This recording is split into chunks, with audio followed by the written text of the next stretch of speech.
More than a dozen U.S. cities have ordered nighttime curfews as protests rage over the death of a black man in police custody. Curfews are in force right now in Los Angeles, Philadelphia, and Atlanta, among others. The unrest has been escalating across the country as demonstrators took to the streets for the fifth day running. They're demanding justice for George Floyd and an end to police violence against minorities. While many of the protests have been peaceful, some demonstrators have set police cars on fire and there have been incidents of looting. In Minneapolis, where the protests began, police have massed in large numbers and deployed tear gas and rubber bullets to clear demonstrators breaking an 8 p.m. curfew.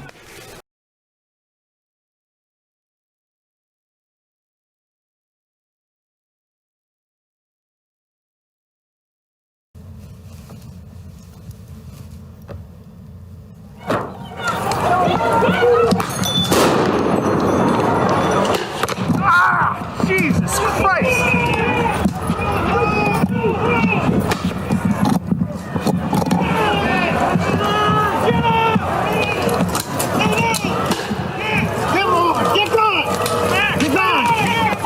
Get going! Go! Where do I go? I'm with WCCO.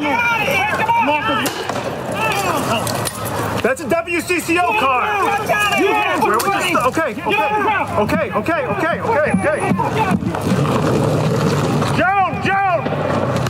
Joan, get over here.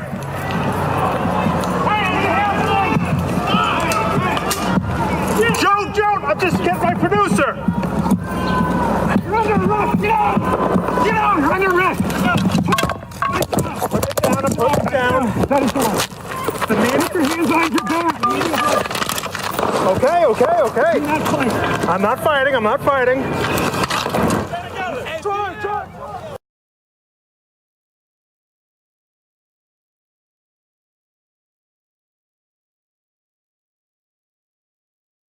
Thank you.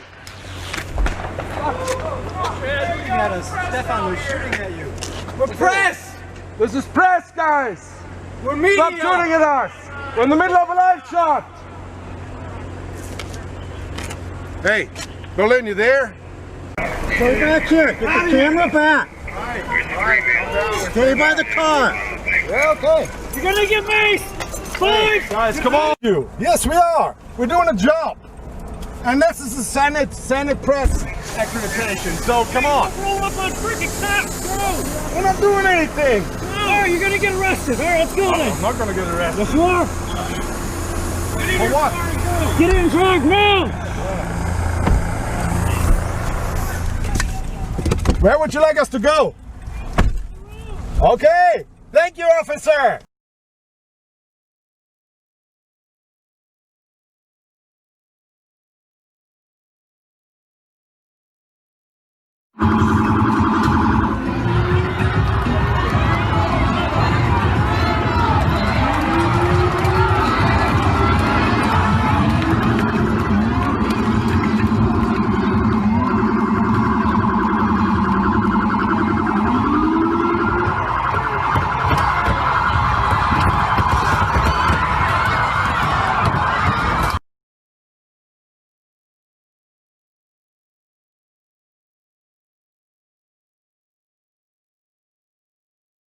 Here in Canada today, in Toronto, there were protests as well. Large crowds gathered on the street, blocking traffic as well.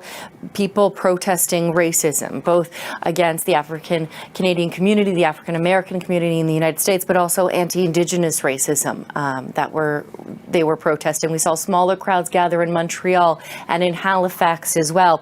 This also touched people across the pond. In Europe, for example, in Berlin, people gathered there outside the U.S. Embassy, angry about what they see and saw happen in the United States. People in London, in Britain as well, protested, holding up signs, protesting together, chanting, calling for change that they say they see as necessary as well.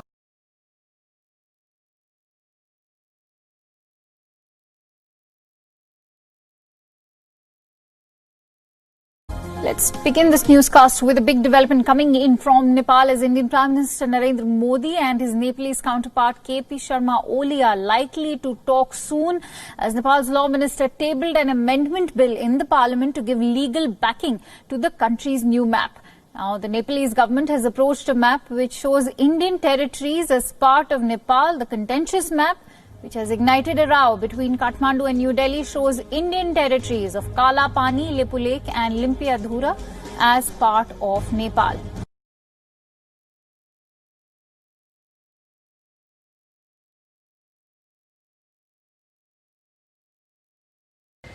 Have an amazing flight and enjoy those views of our beautiful planet. On May 30th, 2 NASA astronauts climbed inside a space capsule and launched on top of a rocket, en route to the International Space Station. Liftoff as a Falcon 9. That sounds routine, but it's actually monumental for 2 different reasons. For starters, these are the first 2 American astronauts to launch to orbit from American soil in nearly a decade. And the vehicle they're riding in, it was commercially made by the company SpaceX, not NASA. It's a culmination of NASA's Commercial Crew program, and the first time a private company has ever launched humans to orbit.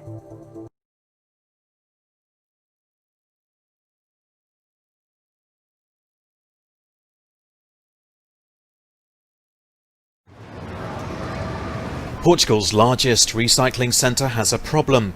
Too many people are throwing coronavirus masks and gloves into recycling bins, posing a threat to the workers at Valor Sul near Lisbon. Since they're potentially contaminated, the masks and gloves have to be screened, often manually. Even worse, it's not actually possible to recycle them. They should go in the rubbish bin instead. In France, it's a similar story.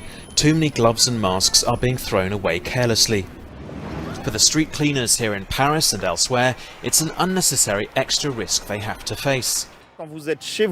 When you're at home, the best thing to do is put them in a closed plastic bag for 20 hours. After 24 hours, you throw them in the trash. That way you expose the agents as little as possible.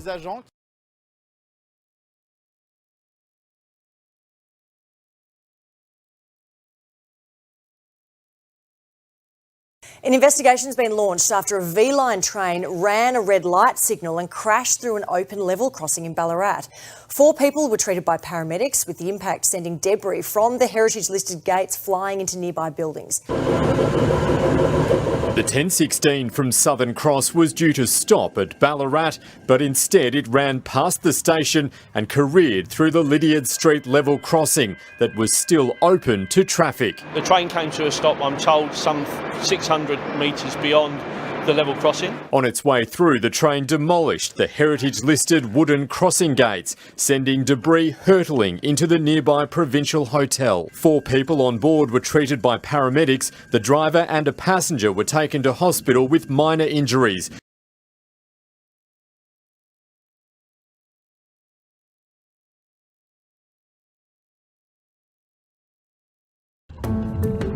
A trio of ancient shipwrecks recently were discovered in different parts of the world. The oldest was in Serbia. Earlier this month, archaeologists unearthed a ship from the Roman Empire dating back to the 3rd century AD. The ship was found in what's now the site of a massive open pit coal mine. It's on the site of what was once the Roman city of Viminacium. The settlement was home to some 45,000 people and sat near the Danube River. An excavator accidentally found the ship's timbers earlier this spring, but the work had to halt temporarily because of coronavirus restrictions. As you can see, the front portion of the boat was remarkably intact.